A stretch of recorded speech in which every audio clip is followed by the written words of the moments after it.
Hey team, Prashik here. Following my recent video on top drills to play better in matches, in this lesson I'm going to show you my favourite serve and play based drills that will improve your serve in your next matches, particularly under pressure. So let's get into it. So my first drill works on having intention on your serve and developing your accuracy. You're going to split the service box into 2 or 3 with markers depending on your skill level.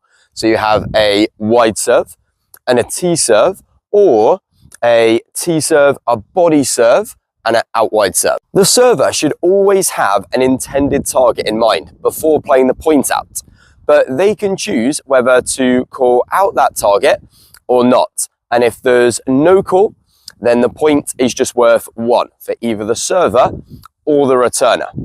But if the server nominates a target, for example, out wide, hits that target and wins the point at any stage, it doesn't need to be with the serve, then they score 3 points. But if the returner wins the point, it's still only worth 1 point. Wide.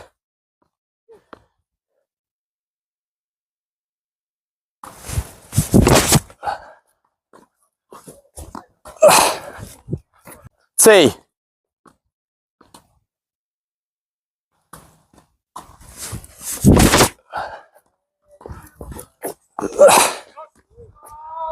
Body.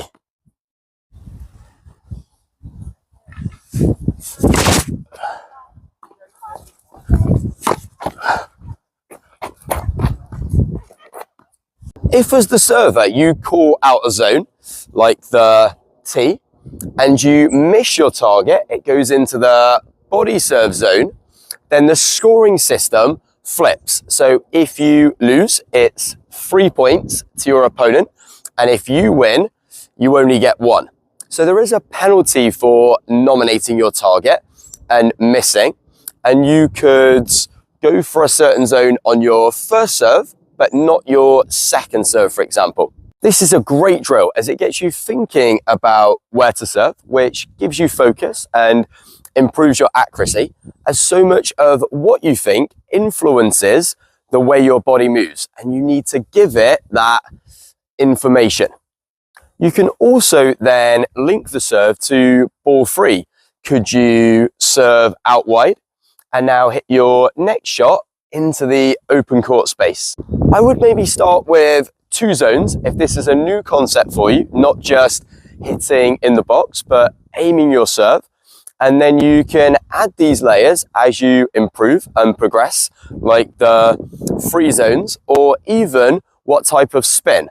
And the pros would have 9 serves to each box. They could hit slice, flat or kick, top spin to each of these 3 locations. My next drill links to what I was saying about the ball you play after your serve. And it's as the server, you have 3 shots after your serve in which you have to win the point. So you can count it out. It's serve and then 1, 2, 3.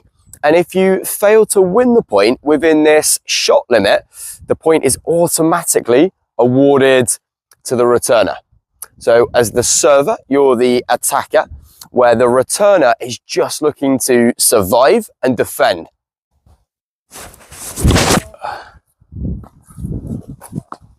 One, 2,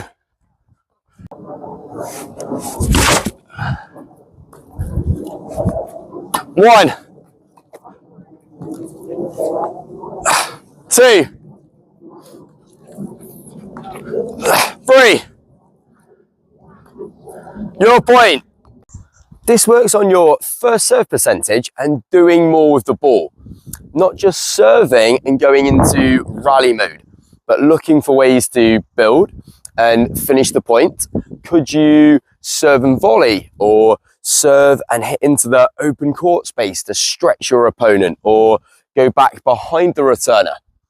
And it works the other way around as well. The returner can practice their return quality, making returns and going deep down the middle to neutralize the serve and take away the angles from the server. Another simple drill is to play out a tiebreak where the server only has one serve. Miss the serve, you lose the point. So effectively, you only have a second serve each time. This is a great way to practice your second serve under pressure, as remember that old adage, you're only as good as your second serve. And for the returner, they can now start to work on being more aggressive off that return of serve.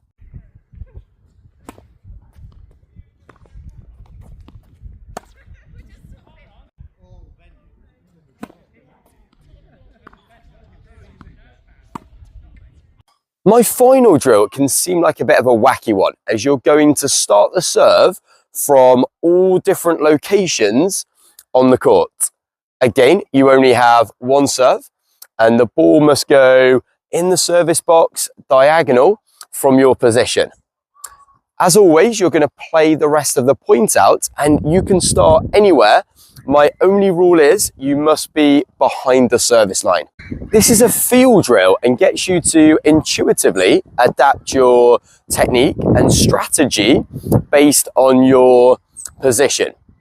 For example, if you're well back behind the baseline, you'll find that you need to hit with more height and spin.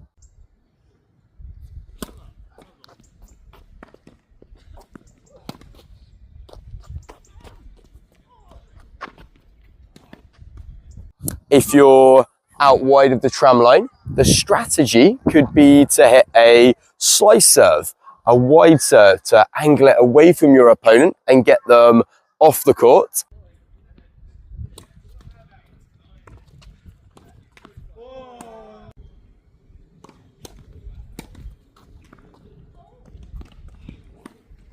If you're up inside the court, closer to the service line, you may be able to spike the ball down into the box to take time away from your opponent.